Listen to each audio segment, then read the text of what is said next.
that fat makes you fat myth is still kind of lingering, right? We can call it like almost like a fat phobia that Mhm. people have. And that started quite a while ago, 1980s, 1990s, if you will, where they started to say that, where started to replace fat though with sugar and carbohydrates.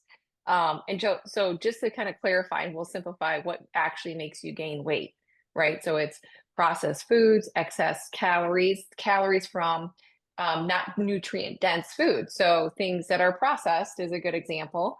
Um, and the fast, convenient type of foods, those sorts of things.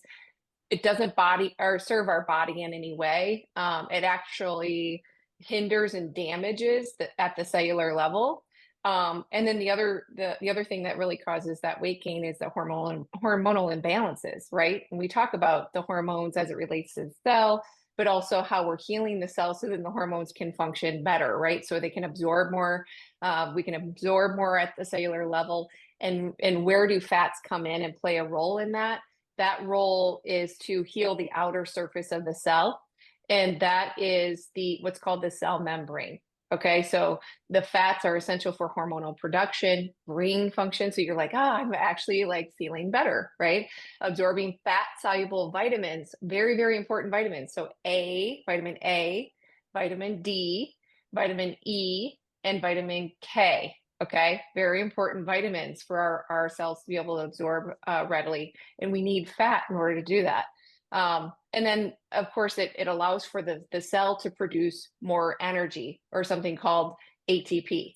Okay, so when our cells are healthy, we're absorbing our hormones, we're absorbing our nutrients from our foods and from our supplements that we're taking, the high quality supplements that we're taking, then our bodies function more optimally. And that's the result is I kind of feel better, right? I'm starting to just feel better. And the blood work, Marcia, that's fantastic because a lot of times people need to see, and they don't necessarily trust that. Like they're kind of, it's kind of funny where like even Frederick, like you're like, I think my hips are feeling better, right? And then you see that blood work, and you're like, yes, I'm feeling better. It's because we've been conditioned to need that, like verification. But I do, part of this program and why it was established is to restore that confidence in the miracle of the human body and what it can do at the cellular level to heal over time. So it's absolutely brilliant.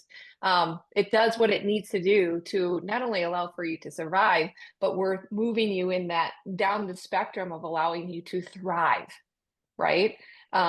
And doing that along like this one tidbit, that practitioner Susan brought up, those fats, it's that fat makes me fat is the fear, right? But in reality, the cells, that's an essential for the cells to heal. That's essential for the hormones to absorb properly. And that's why you're experiencing that clarity. We also had like somebody that one of our practitioners posted.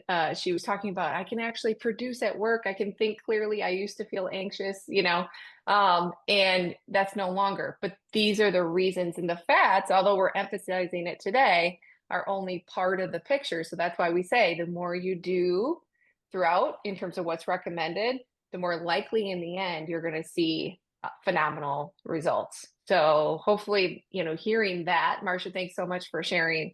Because it's really powerful for those of you that are just starting to hear that as well. And as we always say, sharing in the community, and mentioning those things really provides a lot of hope for those that are just starting as well. So we appreciate that very much. But hopefully that helps kind of clarify where and why that fat is so darn important. And I know that's in your classroom, but sometimes hearing it sinks in at a little bit of a different level as well. So thanks so much for bringing that up, practitioner Susan.